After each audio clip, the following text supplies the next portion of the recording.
Podemos reactivar nuestra economía y seguir cuidándonos en la nueva normalidad.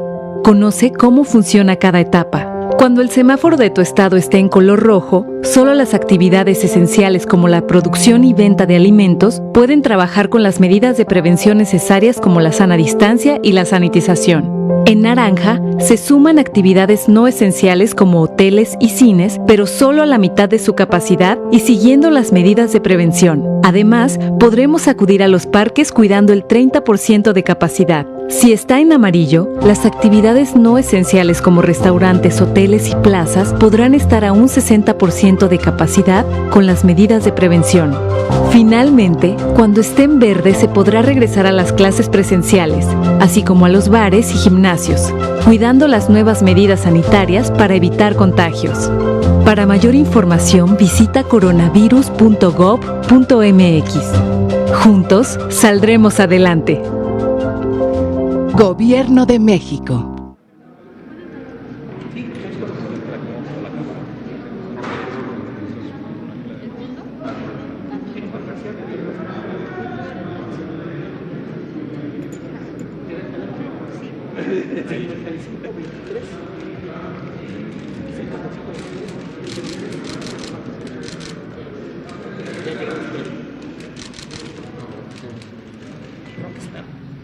Buenas noches.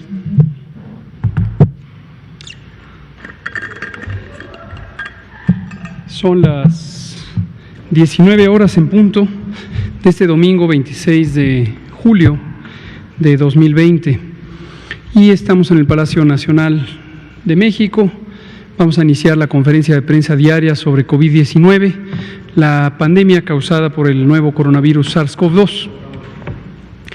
Hoy vamos a tener el informe técnico, que será relativamente breve, y vamos a dar espacio a las preguntas que quizá ayer quedaron pendientes de la exposición que hizo el doctor López Ridaura, aquí presente, y la doctora Oliva López Arellano, secretaria de Salud de la Ciudad de México, el doctor Jean-Marc Gabastún, asesor regional de la Organización Panamericana de la Salud sobre emergencias, y también el doctor Arturo Galindo Fraga, subdirector de Epidemiología Hospitalaria del Instituto Nacional de Ciencias Médicas y Nutrición, Salvador Subirán. Vamos a iniciar, me voy a permitir ponerme de pie y después abrimos a preguntas y respuestas. Si me pasa la primera, por favor. El informe técnico tiene la misma estructura, como lo hemos venido comentando. Hoy vamos a hablar de la situación epidemiológica actualizada en 3 entidades federativas y vamos a mostrar ejemplos de algunas realidades. Recordar que lo que nos interesa al presentar la situación en las entidades federativas específicas que vamos presentando en bloques de 3 en 3 y repetimos, muchas de estas ya las presentamos, pero volvemos sobre ellas o sobre otras para ilustrar las situaciones que se viven en las entidades federativas, en los estados y la Ciudad de México. Y el propósito fundamental es que usted en su casa, usted en su lugar de trabajo, usted en el sitio donde pasa todos los días y está con su familia, tenga una noción clara de cuáles pueden ser, por un lado, los riesgos que podría enfrentar en términos de la epidemia de COVID y por el otro, cómo esta es una realidad cambiante. Vamos a mostrar hoy una situación que ilustra cómo el cambio en el estado epidémico, es decir, la cantidad de casos que se presentan cada día, que es uno de los indicadores directos, inmediatos, de qué tan intensa está la transmisión de la enfermedad o del virus que la causa, puede cambiar a lo largo del ciclo epidémico, a lo largo del periodo epidémico. Y esto lo digo en antelación a que veamos las curvas, ahorita lo comentaré, porque nos hemos dado cuenta que una expectativa general que quizá tiene una parte sustancial de la población es que las curvas epidémicas suben y enseguida bajan. Es decir, que a lo largo del tiempo la cantidad de casos que se presentan en un día dado o en una semana son mayores a los del día anterior hasta que se llega al famoso pico de la epidemia, es decir, un punto donde hay un máximo de casos nuevos que implican un máximo también en los contagios y que posteriormente vendrá una situación en la que los casos de hoy sean menores en número que los casos de ayer, es decir, que empiece a bajar y bajar y bajar.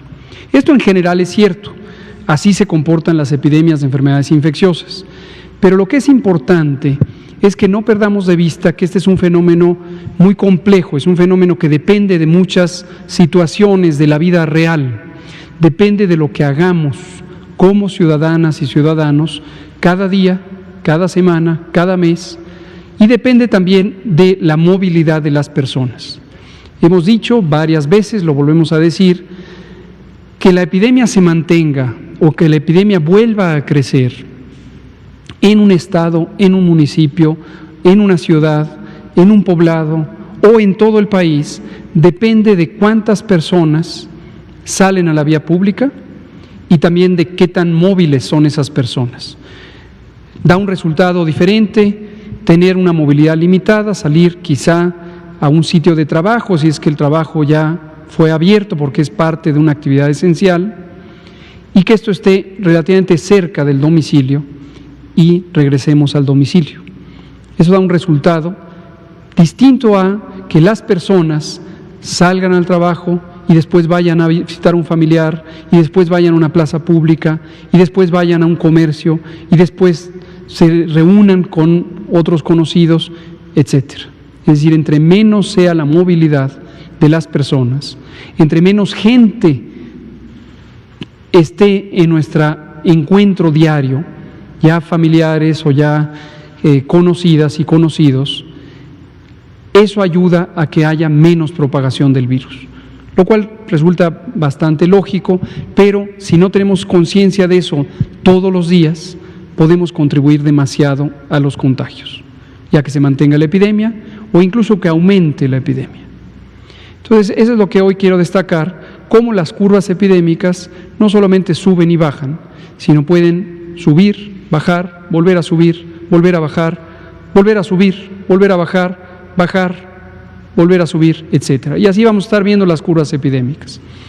Lo digo también porque con la infodemia, que es este proceso en donde desafortunadamente hay partes interesadas de la sociedad en distraer la atención, en cambiar la realidad a través de distorsionar la información, se ha permeado una idea de que los números no fueron los que se contemplaron, que nos falló el cálculo de la epidemia.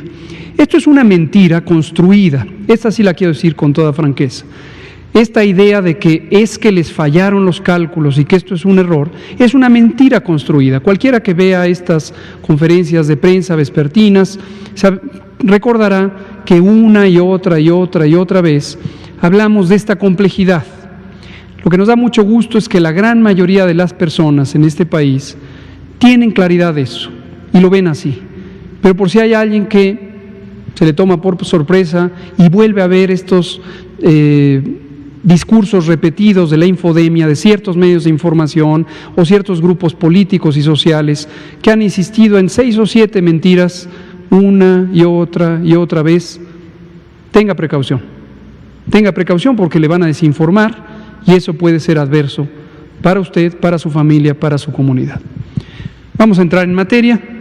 Llevamos 56 días desde que iniciamos este proceso de nueva normalidad. En la nueva normalidad nunca se habló de que se acababa la epidemia. El cambio hacia la nueva normalidad fue precisamente que es nueva. No es regresar a lo normal de todos los días antes de la epidemia, es nueva. Y en esa novedad implica cambios de conducta, cambios de la manera en que interactuamos con otras personas en el espacio público, que deben ser aplicados en todos los casos y seguramente por un tiempo largo, muy largo, que nos permita ir desconfinando, ir saliendo a la vía pública de una manera ordenada, de una manera cautelosa, de una manera responsable y sobre todo de una manera solidaria, en la que cuando salimos a la vía pública estamos conscientes de que nos protegemos a nosotros mismos, pero también protegemos a otras personas. La siguiente. Esta es la curva epidémica general nacional. Ya a todo el mundo le quedó clarísimo de que la curva representa la suma de curvas epidémicas y de que en cada entidad federativa, cada municipio, cada poblado, cada ciudad, hay una velocidad de ocurrencia de la epidemia y que éstas no están sincronizadas. Mientras que tenemos entidades federativas que van a la alza, hay entidades federativas que están en una meseta, hay entidades federativas que ya bajaron, hay entidades federativas que bajaron y volvieron a subir, etcétera, etcétera. Lo que sí quiero destacar hoy, domingo 26, cuando está terminando la semana 31, es la existencia del primer momento en donde ya por 2 semanas consecutivas vemos un descenso en el número de casos registrados. Lo dije la semana pasada, en domingo, y hablé de que tuviéramos cautela en interpretar esta señal. La voy a indicar, está aquí. La semana pasada vimos este descenso entre la semana 27 y la semana 28, pero dijimos, con una semana no estamos totalmente tranquilos. Con 2 semanas es alentador ver ya un patrón de disminución del acontecer epidémico, medido e identificado por el número de casos que se presentan en una semana, que es menor al de la semana anterior. Entonces subió la curva hasta llegar a la semana 27, pero ahora empieza a bajar. De todos modos, que quede claro, esto es sí y solo sí, como lo hemos dicho, mantenemos las medidas de sana distancia, el lavado de manos, el uso de cubrebocas en los espacios públicos cerrados, en donde puede ser una medida auxiliar muy valiosa, no salir a la calle si se tienen síntomas, etcétera, etcétera.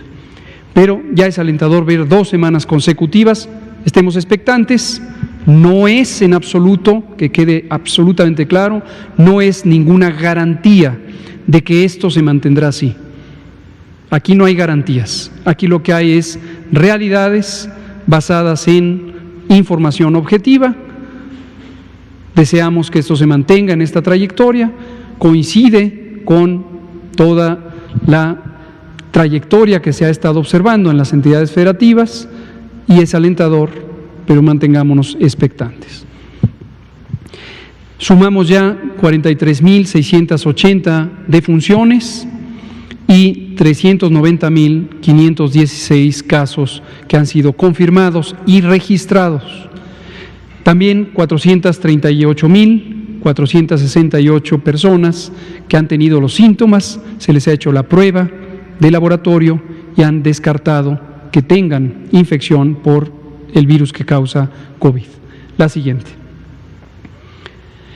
Ahora vemos la estimación. Recordar que en la primera gráfica tenemos los casos directamente notificados, que estas notificaciones proceden del Sistema Nacional de Salud, es decir, de todas las dependencias en las entidades federativas que proveen servicios de salud, mayormente por mucho en el sector público, y que los datos se concentran en cada estado y de cada estado se concentran en el nivel nacional.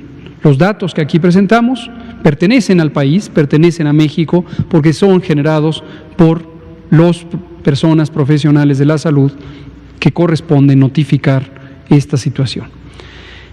Y lo que vemos aquí es la estimación.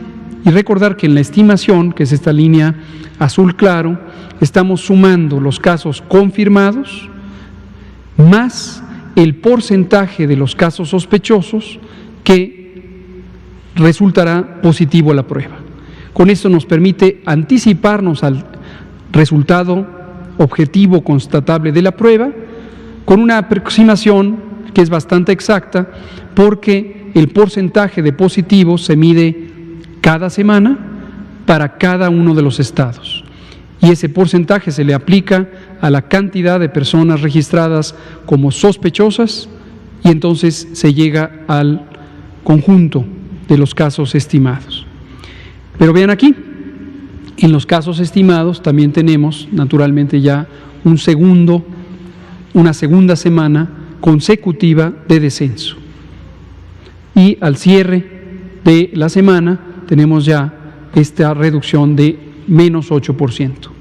Insisto, es una señal alentadora, corresponde con lo que hemos estado mencionando de la desaceleración de la epidemia.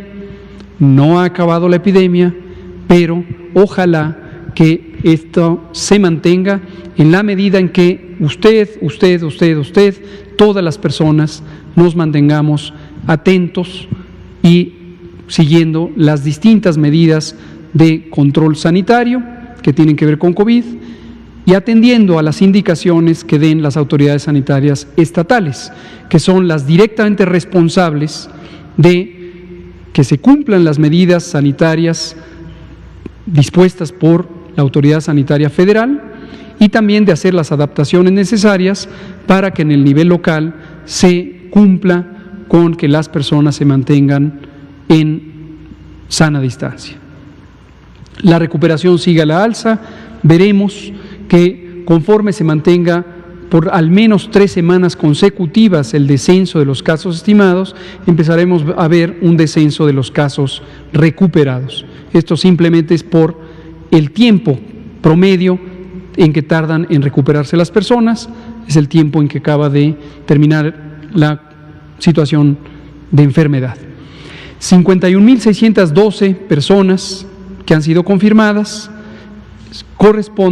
que son estimadas, corresponden a los últimos 14 días. Esto es 12% y, como hemos hecho notar, ha ido disminuyendo también progresivamente, lo cual es una señal también importante de la desaceleración de la epidemia. Mañana lunes presentaremos nuevamente la curva de velocidad de incremento de la epidemia y veremos cuánto se está presentando el cambio por día. La siguiente. Finalmente, en el panorama nacional, la ocupación hospitalaria. Recordamos, en domingo que tenemos un poquito más de tiempo, retomamos sobre esto.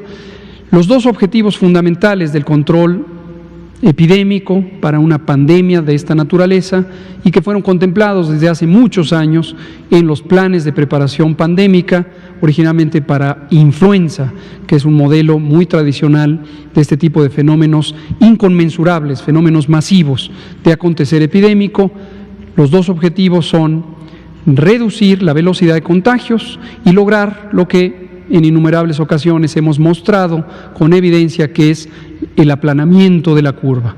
En vez de tener una epidemia explosiva como se tuvo en varios países, principalmente en Europa Occidental, en México no ocurrió eso. En México ocurrió una velocidad más lenta de contagios y por lo tanto no se rebasó la capacidad hospitalaria. Sin embargo, el segundo objetivo es expandir la capacidad hospitalaria precisamente para que en todo momento el número de casos que se presentan por día sea menor a la cantidad de camas disponibles, de espacios disponibles para atención. Y hemos logrado este objetivo a lo largo de todos estos meses. Tenemos 47% de ocupación, por lo tanto, el remanente 53% está disponible.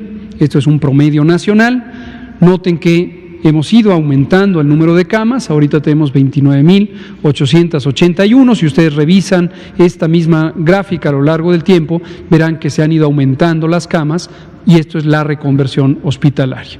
Cuando lo vemos por entidad federativa, vemos cómo varía en el tiempo la representación que tiene cada estado de acuerdo a el acontecer epidémico local. Hay algunas entidades federativas, Nuevo León, por ejemplo, que están justamente en la fase de crecimiento rápido de su epidemia y han tenido ya una ocupación hospitalaria de 77%. Tabasco, que había llegado a una ocupación importante, que nos dejaba tan solo 20 o 21% de disponibilidad, ya logramos expandir la capacidad, esto en mucho por el trabajo muy dedicado que hizo el gobierno de Tabasco y luego el apoyo que brindamos todas las instituciones de salud federales. Y logramos esta ampliación, ahorita tenemos 27% de disponibilidad, luego están Nayarit, Coahuila, Colima, etcétera, las entidades que se ven en el orden mencionado. La siguiente. Respecto a las camas específicamente dedicadas a personas críticamente enfermas, lo equivalente de las terapias intensivas, a nivel nacional existe una disponibilidad de 61%, 6 de cada 10 camas existentes están disponibles, hay 10.018, y en el orden de presentación de los estados es un poco semejante: Nuevo León, Tabasco, Puebla, Baja California, etc. Los porcentajes están aquí indicados. La siguiente. Entremos en los ejemplos de 3 entidades federativas. El primero va a ser Chihuahua. Y aquí aprovecho para comentar una noticia muy triste. Hoy falleció el doctor Jesús Enrique Grajeda Herrera, quien fuera el secretario de Salud del estado de Chihuahua. Un médico muy talentoso, muy dedicado, muy comprometido, muy profesional, y además una persona muy amigable. Desde que lo conocimos al inicio de este sexenio, siempre nos dio la impresión de ser una persona con un gran acercamiento humano, además de sus grandes capacidades como funcionario y como médico, lo cual era fácilmente constatable. Nos consterna mucho y mandamos nuestro sentimiento de condolencias a su familia. Lo expresamos esta misma mañana cuando nos enteramos de ello a través del gobernador Javier Corral y la subsecretaria Mirna Beltrán, pero lo lamentamos mucho. Desafortunadamente él es una víctima de COVID, y así como ha habido 42,000 personas en la misma situación. Nuestro pésame para la familia del doctor Grajeda. Vamos a comentar la situación de Chihuahua, que ilustra precisamente lo que relataba yo hace un rato. Tenemos una primera ascenso de la epidemia que se proyectó hasta la semana 20, después tuvimos un descenso progresivo durante 4 semanas consecutivas, y después hemos tenido una zona de ascenso. ¿Cuál es la explicación de esto? Lo que hemos dicho para todo el país y que ha ocurrido en todo el mundo: en el momento en que hay desconfinamiento, tenemos el riesgo, todos es un riesgo social, de que exista un repunte de la epidemia. Y hemos dicho que este riesgo inescapablemente lo tenemos que correr. ¿Por qué razón? Porque aunque uno podría desearlo en términos del manejo de la epidemia, en términos de la reducción de contagios, no puede estar el país o un estado o un municipio perpetuamente cerrado. Esto tiene importantísimas consecuencias económicas y sociales que no son menores. Pueden afectar gravemente y a veces de manera irreversible las capacidades económicas y sociales de las localidades, las regiones, los municipios. Entonces, es un riesgo que se corre, y esto es una señal esperable. Y aquí también es importante que la sociedad tenga claro que este fenómeno lo vamos a estar viendo en muchas entidades federativas, posiblemente en todas, así como se ha visto en muchos países, posiblemente en todos.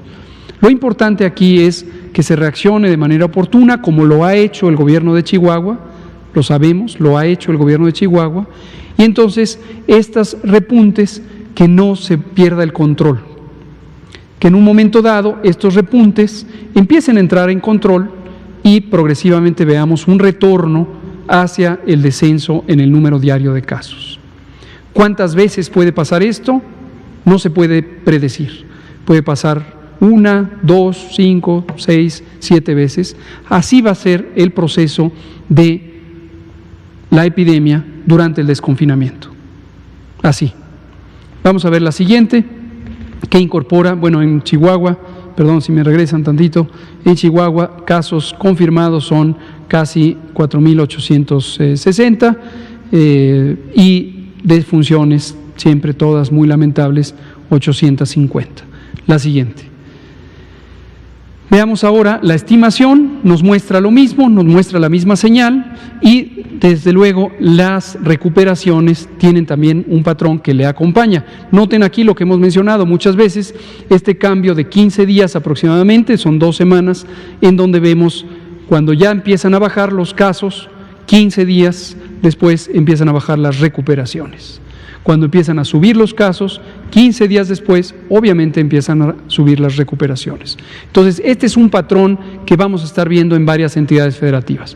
Veamos otro patrón diferente, la siguiente. Noten, sin embargo, que Chihuahua tiene 9% de los casos estimados que son más recientes, de los últimos 14 días. Esta es una señal que, como hemos dicho y seguimos diciendo, también vigilamos de manera directa porque nos habla de la velocidad de ocurrencia de la epidemia, este 9%. La siguiente. Heterogeneidad, es decir, variabilidad entre los municipios, no están aquí todos, desde luego, pero ponemos algunos ilustrativos de estas tendencias. Vemos Delicias y Nuevo Casas Grandes que tienen todavía un momento de progresión. Vemos Cuauhtémoc y Chihuahua que tienen también una progresión de ascenso, pero menos pronunciada que lo que tiene Delicias, y en cambio Juárez e Hidalgo del Parral subieron, bajaron, volvieron a subir, pero no lo han hecho con la misma intensidad. Estos son comparables. ¿Por qué son comparables? Porque lo que tenemos aquí es la incidencia. Está considerando el tamaño de la población, se pueden comparar entre sí, y lo que nos permite es ver la tendencia. Y así estará ocurriendo. Aquí aprovechamos para hacer un llamado a las autoridades municipales. Las autoridades municipales no son autoridades sanitarias por ley, pero tienen, desde luego, competencias para ejercer acciones administrativas que pueden ser favorables a la salud, siguiendo la guía de lo que se hace por la Autoridad Federal de Salud y por la Autoridad Estatal. La siguiente. Su ocupación hospitalaria todavía es razonablemente cómoda. Vamos a ver ahora la animación, si le hacemos clic aquí en la diapositiva, y vamos viendo la tendencia también de la propagación territorial. Vamos viendo cómo cambia.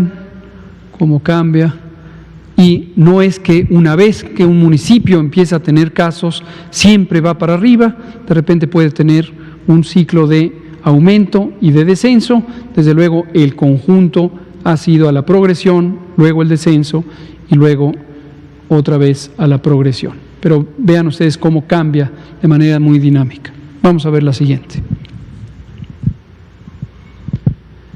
Aquí tenemos Durango. Aquí vemos un patrón diferente que es más parecido a lo que han tenido en su primer ciclo epidémico las entidades federativas.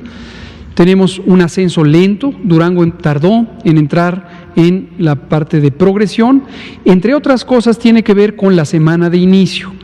Algunas entidades federativas iniciaron su epidemia cerca de 2 a 4 semanas después de que inició la Jornada Nacional de Sana Distancia. Entonces se beneficiaron en ese sentido de entrar sincrónicas estas entidades federativas con las actividades generales. Y eso hizo más lenta la epidemia. Es el caso también de Nuevo León y de Jalisco. Posteriormente entró, como es inevitable entrar, en un periodo de progresión de la epidemia y ha estado en un proceso de meseta. Vemos ya a lo largo de estas semanas, con una pequeña variación en la semana 27, que también hay 3 semanas consecutivas de descenso, y vamos a ver si esta tendencia se sostiene. Pareciera ser ya consistente. La siguiente, por favor. Cuando vemos la estimación, vemos que ya ha disminuido en esas 3 semanas que mencioné, son 4, de hecho ya si consideramos hasta la 29, sin embargo, su porcentaje de casos estimados de los últimos 14 días es de 16%. Entonces, aquí hay una señal sobre la velocidad de ocurrencia de la epidemia que también es importante tomar en cuenta para interpretar la probabilidad de que este descenso se mantenga de manera sostenida. La siguiente, por favor.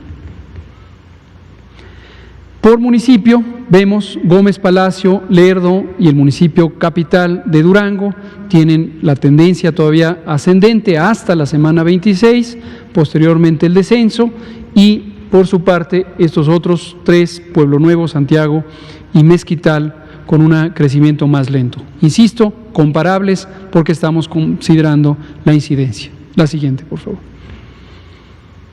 Veamos la animación, hacemos clic aquí y veamos cómo se ha ido comportando la epidemia. Ahí empezó en la capital, casi todos los estados empezaron en su municipio capital, después otros que son colindantes con estados que en su momento tenían actividad epidémica también y han ido creciendo. No es tampoco la colindancia con otras entidades federativas que tuvieran una actividad importante necesariamente el único factor que lleva a que se presenten casos. Esto depende mucho de la movilidad de las personas entre estados y esta a su vez de las relaciones económicas y sociales entre las entidades federativas. Vamos a ver el último caso, la siguiente. Sinaloa. Con Sinaloa tenemos señales muy alentadoras, ya lo hemos dicho también, por el periodo ya largo de descenso que se ha presentado. Vemos también que iniciaron su periodo, que fue relativamente lento respecto a otros estados. Esto también es producto de las actividades muy consistentes que se ejecutaron durante la Jornada Nacional de Sana Distancia y posterior al final de ella vemos que llegaron a un ACME en la semana 23 y 1, 2, 3, 4, 5, 6 semanas consecutivas de descenso. Existen desde luego algunas variaciones, pero en general 6 semanas de descenso que en la siguiente diapositiva lo podemos ver más claramente en la estimación de casos. Desde aquí, descenso, descenso, descenso. En el último tramo de la última semana, 28 a 29, es menos 32%. Y vean ustedes lo consistente que son los datos. 6% es el porcentaje de casos de los últimos 14 días. Otra de las cosas que es importante también que la sociedad vea es la consistencia de la información epidemiológica. Por eso estos aspectos de la infodemia que se han concentrado en algunos caprichos, distractores, mal interpretados, sin un fundamento científico y posiblemente siguiendo más una agenda de distracción que un interés de comunicar a la sociedad, aquí lo podemos ver, es muy consistente. La epidemiología tiene unos métodos que nos permiten ver la consistencia de la relación entre las señales. La movilidad con la reducción de contagios, la reducción de contagios con el aplanamiento de la curva, el aplanamiento de la curva con la ocupación hospitalaria y la velocidad de cambio en la epidemia con esta medida de los casos de los últimos 14 días. La siguiente, por favor. Finalmente aquí vemos otra variante en donde tenemos un municipio con la principal contribución que fue Guasave en términos de la incidencia, no del número de casos, ojo, pero sí de la incidencia y que también tiene la tendencia a la baja y otros todavía con una tendencia de crecimiento lento, pero crecimiento, pero que compensan desde luego por esta reducción tan sustancial. Me parece que es la última. ¿Qué más? El mapa, gracias. Veamos por último el mapa animado. Ahí está Culiacán, empezó también en Culiacán, menos municipios, desde luego distintos patrones de agregación territorial de los poblados y vemos cómo se va presentando, semana 19, semana 20, semana 21, todo el estado tenía al menos un caso en algún municipio, 23, 24, 25, 26, ya en algunos descendió y luego regresó. Muy bien, ahora sí es la última. Perfecto, entonces en resumen, la epidemia no ha acabado, la epidemia se desacelera, tenemos 2 semanas consecutivas de una señal que alcanza el nivel nacional con desaceleración, ahora sí con reducción, no solamente con menor velocidad de incremento de casos, sino con reducción. Y esta expectativa de que a partir de una reducción ya no hay retorno y siempre será reducción, no la abriguemos. No es así como funcionan las epidemias. No se dejen distraer por estos mensajes de la infodemia, de la desinformación. Mantengámonos cautelosos, atentos a las indicaciones locales. De aquí la importancia del semáforo, tanto el semáforo federal, que da los criterios generales de evaluación del riesgo, como las aplicaciones específicas que muy oportunamente han hecho las 32 personas titulares de los poderes ejecutivos estatales. Vamos entonces a abrir a preguntas y respuestas. Si hubiera preguntas sobre el tema de ayer, con mucho gusto las abordamos. Por eso es un gran gusto que hoy esté con nosotros el doctor López Ridaura, pero también sobre otros temas que consideren pertinentes. Por favor. Buenas noches, Héctor García, de Diario Basta y Grupo Cantón. Subsecretario, precisamente usted estaba hablando del desconfinamiento. Primero fue la Ciudad de México y luego el Estado de México, que pasaron del color rojo a color naranja. Y precisamente la jefa de gobierno señala que hay riesgo en la Ciudad de México de retornar al color rojo porque no está segura de que pudo haber sido por la apertura de las áreas económicas. En este sentido, le quiero preguntar cuál es su diagnóstico y si es sugerible, recomendable que se restrinjan más que haya más restricciones a la ciudadanía, porque pues mucha gente que, aunque es trabajo, otras pues de plano no tienen nada que hacer y eso es pues ya ha incrementado el número de contagios. ¿Y qué pasa con las entidades, algunas que han señalado que van a seguir sus propios proyectos, sus propios programas de trabajo, pues haciendo un lado a la federación? Me gustaría saber su opinión, por favor. Con mucho gusto, Víctor, gracias por la pregunta. Respecto a la Ciudad de México en particular, nuestro diagnóstico es idéntico al de la doctora Sheinbaum, porque además lo hacemos juntos, y no solo con ella, sino con los otros 31 mandatarios y mandatarias del resto del país a nivel estatal. Este diálogo ha sido muy fructífero. La semana pasada, lo relatamos, tuvimos una conversación específica con el nuevo presidente de la Conferencia Nacional de Gobernadores, el gobernador Juan Manuel Carreras de San Luis Potosí y el gobernador Mauricio Vila de Yucatán, quien además es el presidente de la Comisión de Salud de la CONAGO. Cada vez que tenemos estas conversaciones salimos muy reconfortados de constatar el gran sentido de responsabilidad que tienen los mandatarios estatales y la mandataria de Sonora y la jefa de gobierno de la Ciudad de México. Lo digo por su segunda pregunta, es parte de la infodemia, es parte de grupos de interés que quieren distraer a la población de México, lo cual considero desafortunado. No quisiera que se interprete o que se vayan a ofender por mi calificativo, pero digo desafortunado porque vemos comunicadoras, comunicadores en radio, en televisión, en periódicos. Hay periódicos que les ha gustado usar su primera plana para posicionar estos mensajes fabricados, construidos, estas intrigas que parecen más como de series de televisión, de ficción, que realidades de interés público. Me lo preguntan una y otra vez. Acabo de ir a Tabasco, me abordaron en el aeropuerto algunos periodistas. Las dos primeras preguntas que me hicieron es: ¿ya se terminó la enemistad con el gobernador? Pues, ¿qué puede hacer uno? Me río, es completamente absurdo, nunca hubo una enemistad. Hay una relación estupenda, fluida, muy armónica. La razón por la que fuimos a Tabasco fue para construir junto con el gobierno de Tabasco y constatamos, como lo dije durante la visita, un excelente trabajo, ¿no? Y así ha ocurrido con otras entidades federativas. Entonces, esta idea de los estados van a irse por su lado y desconocer a la federación es ficción. Esto es, insisto, a veces lo hemos dicho, ojalá suba el nivel del compromiso ético de los medios de comunicación.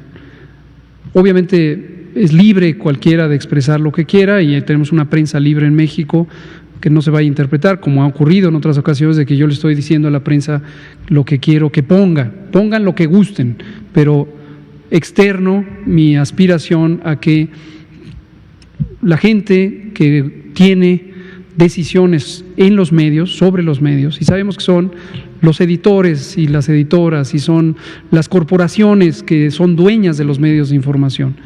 ojalá piensen un poquito por el país, ojalá sepan el daño que le hacen a la población cuando buscan estas distracciones sin sentido. No hay ninguna enemistad, es responsabilidad por ley de las entidades federativas tomar decisiones, establecer disposiciones que complementan la actividad del gobierno federal. Esto lo hemos dicho otras veces, se llama concurrencia, y concurrencia es, de acuerdo al derecho, el fenómeno en el donde dos o más autoridades participan colaborativamente, y está muy bien establecido en la Ley General de Salud que le corresponde a cada quien. Ese es el ánimo que hay. Muchas gracias, Víctor. Daniela Pastrana, a pie de página. Gracias. Buenas noches. Tengo tres preguntas. Una, hace unos días publicamos una entrevista con un neuropsiquiatra, Jesús Ramírez Bermúdez, que tiene un libro sobre depresión, y lo que nos decía es que en el siguiente momento de la pandemia, pues una de las grandes afecciones va a ser la depresión, trastornos mentales, y que pues generalmente eso es invisible para los gobiernos y en general para la sociedad, ¿no? Esa entrevista pues tuvo mucho eco porque mucha gente se sintió identificada. Entonces yo le quiero preguntar si dentro de esta ampliación, aunque ya sé que seguimos en la pandemia y que todavía no entramos a la post ni a la siguiente etapa, dentro de esta previsión que están haciendo de lo que viene para las siguientes enfermedades, están considerando ampliar la infraestructura y el equipo y los médicos que atienden salud mental. Eso es por una parte.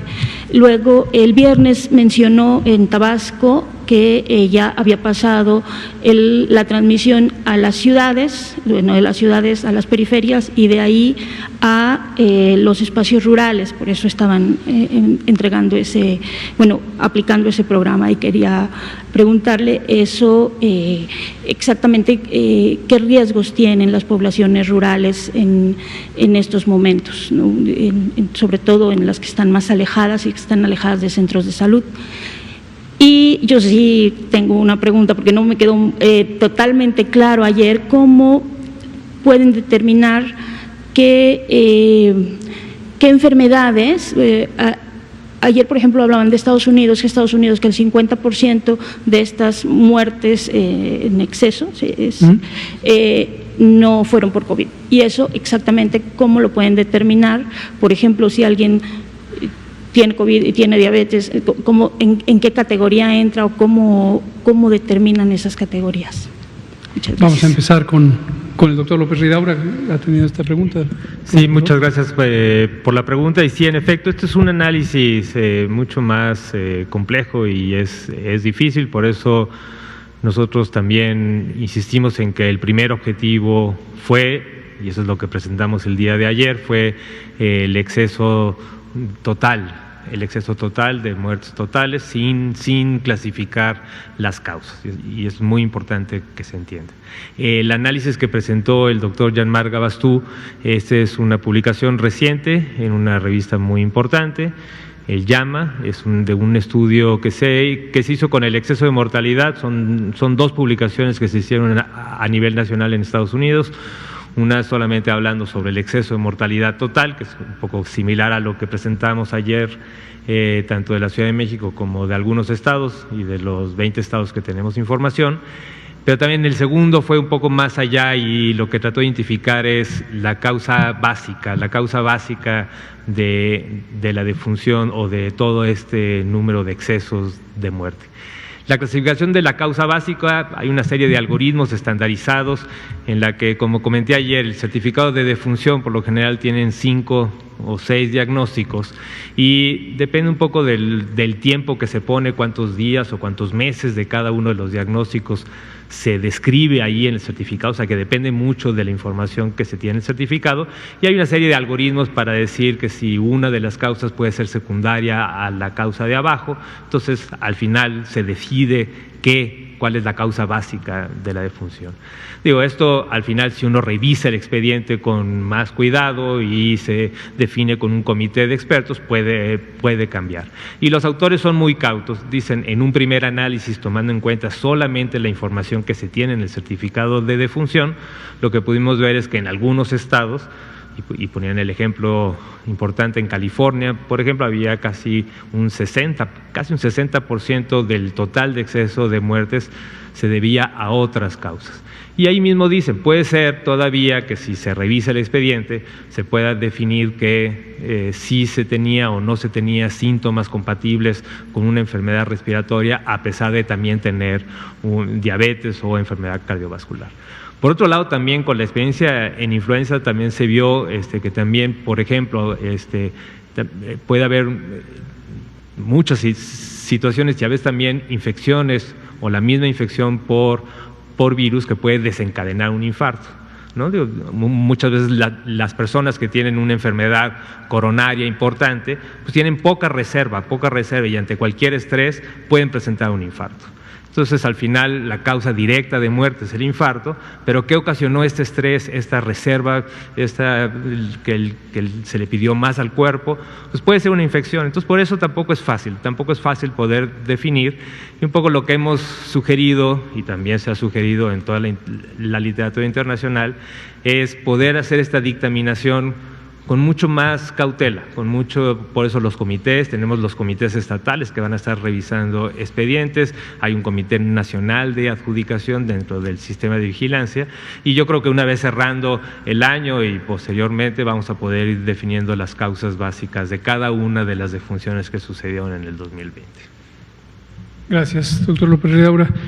Sobre las otras dos preguntas, salud mental. Sí, efectivamente, no es sorpresa, no conozco a este doctor que menciona, pero qué bueno que se suma al llamado que hemos hecho desde el gobierno. No sé si a otros gobiernos, como él lo menciona, se les olvida el tema de salud mental, a nosotros no. Y no se nos ha olvidado porque es una de nuestras prioridades antes de COVID. Arrancamos esta administración en el sector salud, en la Secretaría de Salud, dejando muy claro la conciencia del abandono en el que estuvo la capacidad institucional para atender, tanto prevenir como atender, como rehabilitar a personas con trastornos de salud mental. Hay tres grandes conglomerados de trastornos que tienen un papel importantísimo en la sociedad mexicana. Uno son los trastornos depresivos, que tienen múltiples variantes, otros son los trastornos de ansiedad, que tienen múltiples variantes, y también las adicciones. Y recordarán ustedes que desde el año pasado iniciamos la Estrategia Nacional de Prevención de Adicciones, Juntos por la Paz, que dio un giro de 180 grados respecto a lo que tradicionalmente se había hecho en adicciones en México, que tenía una orientación más de seguridad pública y de persecución de la oferta de sustancias psicoactivas, adictivas, y no se había considerado la parte de la demanda, es decir, quién la consume y por qué la consume y cómo se engancha en ella, particularmente las juventudes. Esta Estrategia Nacional EMPA no ha terminado, no ha parado. Desde luego ahorita con el COVID tiene otras orientaciones, pero sigue vigente el grupo de trabajo y estamos esperando que la movilidad en el espacio público nos permita ya continuar con los distintos esfuerzos. Respecto a otros elementos de la salud mental, también identificamos en el diagnóstico previo a entrar al gobierno que uno de los estorbos tan grandes era la fragmentación del esfuerzo. En la Secretaría de Salud existe todavía una Dirección General de Servicios de Atención Psiquiátrica, que es responsable de 3 hospitales psiquiátricos federales que están en la Ciudad de México, hospitales grandes, y la zona metropolitana, de 3 centros comunitarios, y ese es un elemento, con una perspectiva de la salud mental más orientada a modelos tradicionales, por llamarles de algún lado, de hospitalización y atención hospitalaria. Tenemos el Secretariado Técnico del Consejo Nacional de Salud Mental, que había estado, podríamos decir, casi 22 años a la deriva, sin un modelo claro de operación y sin un funcionamiento efectivo, pero además en completa separación respecto a los servicios de atención psiquiátrica y respecto también al Instituto Nacional de Psiquiatría, que es parte de los Institutos Nacionales de Salud. Y teníamos por un tercer lado la CONADIC, la Comisión Nacional contra las Adicciones. Ahora estamos trabajando todo esto juntos, es una sola entidad, todavía no tiene una formalización jurídica por el cambio en el reglamento interior de la Secretaría de Salud de lo que será, que es la Comisión Nacional de Salud Mental y Adicciones. Pero ya funciona así, como si fuera una sola entidad desde que empezó el periodo de gobierno, y la verdad es que estamos muy contentos por el excelente trabajo que hace este grupo. Son psiquiatras de primera línea, son gente visionaria, han venido aquí varias veces, el doctor Juan Manuel Quijada, la doctora Lorena Rodríguez Bores, el doctor Gadi Sabiki, el doctor Julio, siempre le cambio de nombre, el doctor Jorge Julio González Olvera, la doctora Evalina Barrón, Diana Tejadilla, en fin, es un grupo estupendo que tienen esa visión de integración. Estamos muy conscientes que tenemos un déficit enorme de servicios de atención en salud mental y en adicciones, independientemente del COVID, y que en la etapa posterior a COVID se va a exacerbar.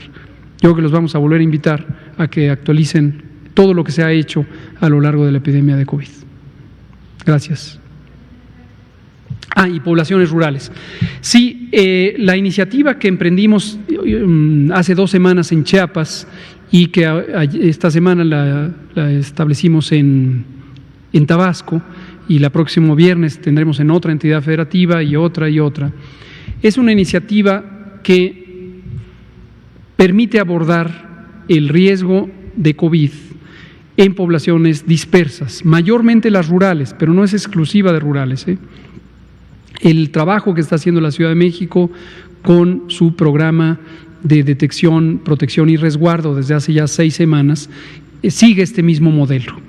El modelo es un modelo fundamental de los sistemas de salud que a lo largo de 40 años la Organización Mundial de la Salud ha insistido en que es el modelo deseable de evolución de los sistemas nacionales de salud. Es el modelo de atención primaria de la salud. Fue formulado hace 42 años casi, pero durante 42 años se ha estado conservando la vigencia de este modelo. En México, en abril del 2019, se presentó un informe por parte de la Organización Mundial de la Salud, Organización Panamericana de la Salud, sobre la importancia de buscar la cobertura universal de servicios de salud a partir de este modelo de atención primaria de la salud. Por cierto que también en las confrontaciones de desinformación, a veces se habla de este modelo como ya es antiguo, ya es de hace 40 años, como si ya hubiera perdido la vigencia. Y no, a lo largo de 40 años, y más recientemente en noviembre de 2018, la Organización Mundial de la Salud volvió a hacer el señalamiento para todo el mundo de que este es un modelo deseable de evolución. Bueno, este mismo modelo nos permite hoy integrar multisectorialmente el esfuerzo.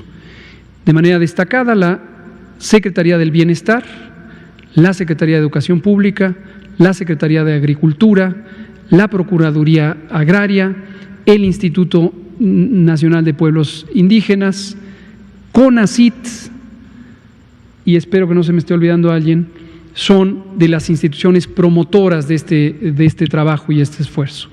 Y la idea es bajar hasta el territorio, donde están las comunidades y enfrentan necesidades, barreras de acceso a los servicios, no solo de salud, sino del bienestar, para que junto con los gobiernos estatales, los gobiernos municipales y las comunidades, las autoridades comunitarias o las organizaciones comunitarias, podamos hacer realidad que la identificación temprana de riesgos, la detección de personas enfermas de COVID, el monitoreo de estas personas en su sitio de residencia, la canalización temprana para su atención, la mitigación de daños y de riesgos, la continuidad de los servicios de salud en general y los servicios de salud pública y, muy importantemente, que esto permita la continuidad de los servicios de salud posterior a COVID a partir de este modelo de trabajo comunitario. Entonces lo seguiremos trabajando porque es obvio que las comunidades dispersas, mayormente las rurales y con mayor razón las comunidades indígenas, históricamente han sido abandonadas y se les ha negligido de servicios sociales que son indispensables para satisfacer derechos sociales, incluido el de la salud, el del agua, el de una alimentación saludable. Y estamos promoviendo el establecimiento de comités comunitarios de salud, agua y alimentación, precisamente porque son pilares del bienestar que queremos cimentar ahorita durante COVID y mantener posteriormente. Gracias, Daniela. Por favor, la compañera. Buenas noches, Otilia Carvajal de La Razón. En el informe del exceso de mortalidad que se presentó ayer no se incluyeron 2 entidades federativas y mencionaron que hay evidencia de que hay un subregistro, aunque no necesariamente en este momento de la epidemia. Si pudieran ampliarnos por qué no se contemplaron y si se van a incorporar en los siguientes reportes. Y también quiero saber si con este nuevo esquema de la presentación de datos que han manejado estas últimas semanas se van a volver a actualizar otros datos como los contagios y defunciones del personal de salud. Gracias. Muchas gracias. Le contesto rápido la segunda. Lo hemos dicho muchas veces, pero con mucho gusto lo vuelvo a comentar. Todos los datos que hemos presentado aquí y que han sido de interés público, los seguimos presentando. Les suplico, revisen el portal coronavirus.gov.mx, hay una sección específica de información, hay una de datos donde están las bases de datos completas de datos abiertos, pero también tenemos los informes técnicos de todas las distintas cosas que hemos presentado aquí. Entonces sí, por supuesto que los seguiremos presentando y hay temas que periódicamente hay que actualizar y los presentaremos aquí. Sobre el otro le pido al experto que lo comente. Sí, muchas gracias. En efecto, el reporte que presentamos ayer solamente incluyó de 20 estados y hay 12 estados que aún estamos trabajando. Cuando hablamos de su registro, lo que tratamos de explicar ayer es que esta es una información que viene de las actas de defunción, de los registros civiles. Y estos registros civiles dependen de las entidades federativas. Lo que ha hecho RENAPO desde que empezó en esta administración es un esfuerzo que era muy importante y que ha avanzado mucho el tratar de centralizar un registro de estas actas de defunción y ha ido tratando de incorporar a cada estado a un sistema de información para que automáticamente se cargue la información que viene de cada uno de los registros, que son muchísimos en cada uno de los estados, para que se junten en este sistema de información y que al final el RENAPO pueda tener el acceso al número de todas las actas de defunción que se van presentando día con día. Entonces esto es un proceso que lleva tiempo. Entonces cuando hablábamos de subregistro no necesariamente es un subregistro de ahora, sino que también estuvimos comparando el potencial subregistro que se tenía desde el 2019, porque está en el proceso. También comparamos con el primer trimestre del 2020 y RENAPO ha estado trabajando con cada una de las entidades federativas para tratar de incorporarlos lo antes posible y yo espero que también, porque también ha habido mucho interés de las entidades de poder acompañar en este esfuerzo, yo creo que poco a poco se van a ir incorporando a este análisis. Gracias. ¿Alguien más? ¿Usted no quería preguntar? ¿No? Muy bien. Hoy es el primer día que terminamos sin preguntas al final. Solo entonces aprovecho para comentar aspectos panorámicos del manejo de la epidemia. La epidemia no ha acabado. La epidemia requiere para su manejo, su control, de la colaboración de las personas, de todas las personas que viven en el país. Hay que atender la situación de acuerdo al nivel de riesgo que se tiene localmente. Es una atribución legal de los gobiernos estatales tomar decisiones sobre lo que se ejecuta en sus territorios. Estas decisiones deben estar, y lo han estado, alineadas con las disposiciones federales. Seguiremos viendo estados que tienen más casos en un día que en el día previo. Seguiremos viendo algunos estados que crecen rápidamente sus epidemias. Seguiremos teniendo los peligros de que se saturen las unidades hospitalarias, seguiremos trabajando en la reconversión hospitalaria, apoyando a los estados. Los estados tienen la obligación de hacer reconversiones hospitalarias, que quede también muy claro. Eso fue establecido en el acuerdo secretarial en el Diario Oficial de la Federación desde el 31 de mayo. Entonces, es una responsabilidad, es una obligación de los estados en sus sistemas locales de salud hacer reconversiones hospitalarias. Pero, desde luego, no hemos dejado a nadie sin el apoyo que nos ha solicitado. Los 32 estados, los 32, de acuerdo a la necesidad. Tenemos también, desde luego, la mortalidad. Es siempre muy lamentable que cualquier fenómeno natural, como es una epidemia causada por un agente biológico, que es un virus, termine en la pérdida de la vida, en la medida en que el virus es capaz de causar una destrucción importante de los pulmones y de otros órganos y causar la muerte. Sin embargo, es muy importante que la muerte no esté contribuida por una atención tardía. Y este es el último mensaje que quiero recordar. Las personas se pueden recuperar con mayor probabilidad si acuden tempranamente a los hospitales, tempranamente a atención, a valoración médica. No a que se les haga las pruebas, sino a que se les evalúe médicamente. Y cuando aplica, se queden hospitalizadas y se den todos los cuidados necesarios para su atención. Entonces, por favor, acudan tempranamente a los hospitales, sobre todo las personas que tienen mayor peligro, mayores de 60 años con enfermedades crónicas. Muchas gracias, son las 20 horas. Aquí terminamos y nos vemos mañana. Gracias.